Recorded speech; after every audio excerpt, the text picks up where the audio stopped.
नमस्कार, मैं हूं नदीम अहमद और आप देख रहे हैं खबरें अभी तक। बढ़ते हैं अगली खबर की ओर। खबर मध्य प्रदेश की चुनावी राजनीति से है।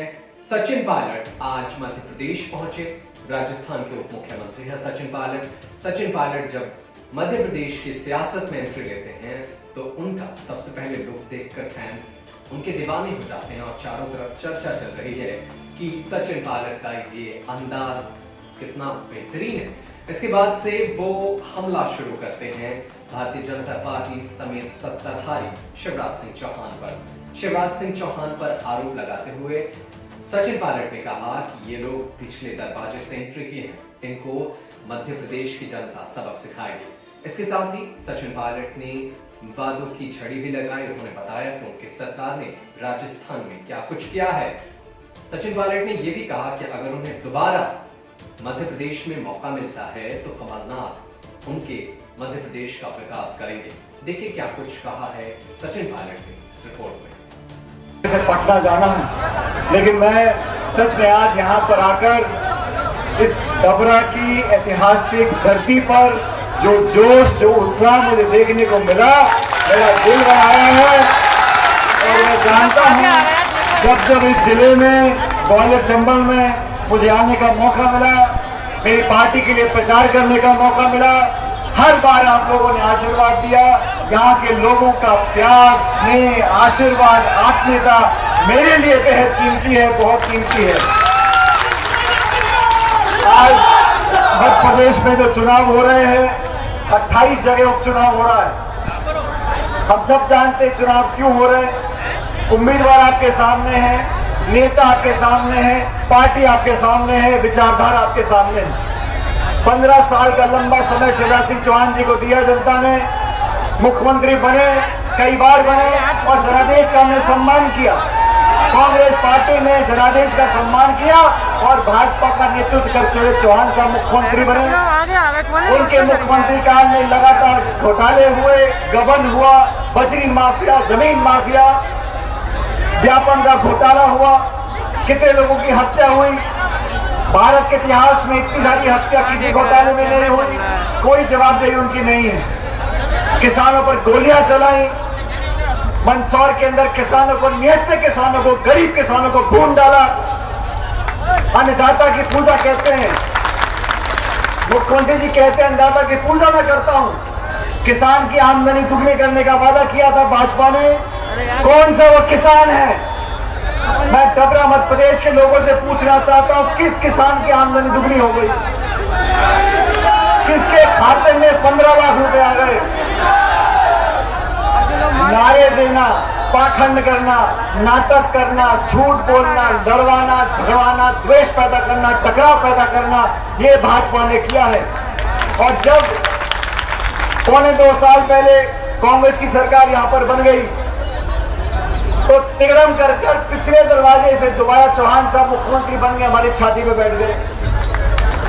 और आज जो चुनाव हो रहा है, मैं आपसे आग्रह करने के लिए आया हूं कि हमारे उम्मीदवार को, जिनको सोनिया गांधी जी ने, राहुल गांधी जी ने आपके बीच में आपका विश्वास पाने के लिए भेजा है, उनको पूरा समर्थन करें, आशीर्वाद दें। और साथियों, ये भाजपा के साथी बात करते हैं अगड़े की, पिछड़े की, हिंदू की, मुसलमान की, मंदिर की, मस्जिद की, जातियों की, गोत्रों की, इन सब बातों को भूल जाओ। सभी नौजवान और 36 कौम के लोग मिलकर हमारे साथी को विधानसभा में भेजना, यहाँ भोपाल में बनाकर ये आग्रह करने के लिए मैं आया हूँ। पिछले 2 दिनों से जहां जहां हम लोग गए, भारी उत्साह लोगों के अंदर है। आज लोग जवाब मांगते हैं। जिन लोगों पर विश्वास किया, सरकार बनाकर दी, उन लोगों ने गरीबों के लिए क्या किया? खाद की, बिजली की, बीज की, पानी की कोई चिंता नहीं है, उनको तो शासन करने की चिंता है। और आज चुनाव से पहले नाना प्रकार के वादे हो रहे हैं, उद्घाटन हो रहे हैं, घोषणाएं हो रही हैं, पत्थर लगा रहे हैं, नारियल फोड़ रहे हैं, रिबन काट रहे हैं। उससे पहले कहाँ थे? आज जनता जब जवाब मांग रही है, पूरा मध्य प्रदेश और पूरा देश तक लगाकर देख रहा है कि इन उपचुनावों में परिणाम क्या होगा। ये चुनाव आप लोगों का चुनाव है, ये चुनाव सत्य और असत्य का चुनाव है, ये चुनाव धर्म और धर्म का चुनाव है, ये चुनाव अपने पराये का चुनाव है। मुझे कहने में कोई संकोच नहीं है।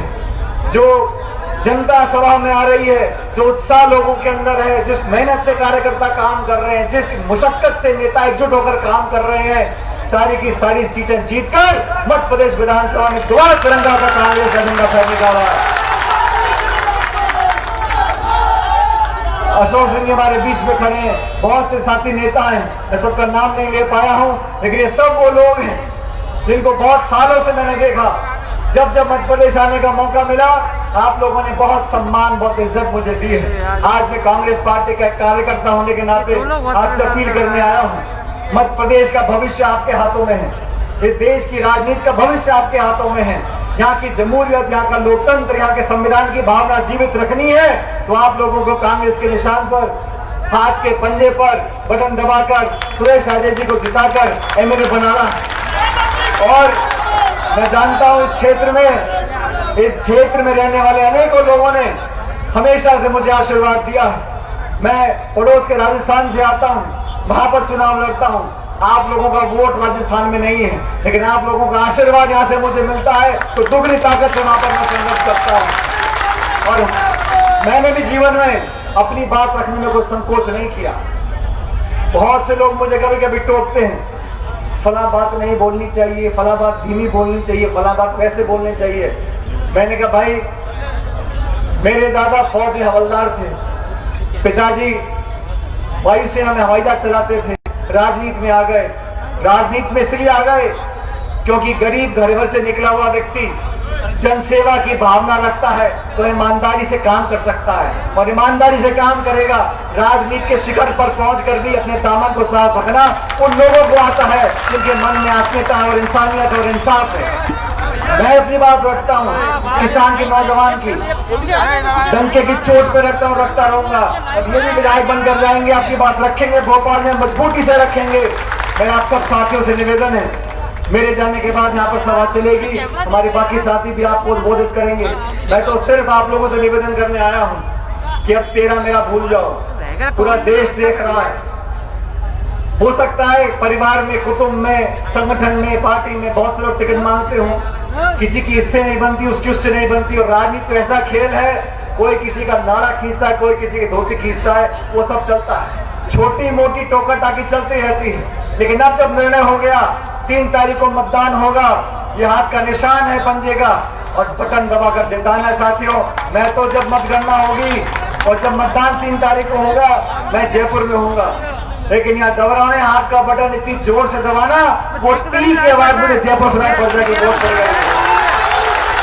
मेरे साथ जोरदार नारा दो, मेरे साथ जोरदार नारा देना।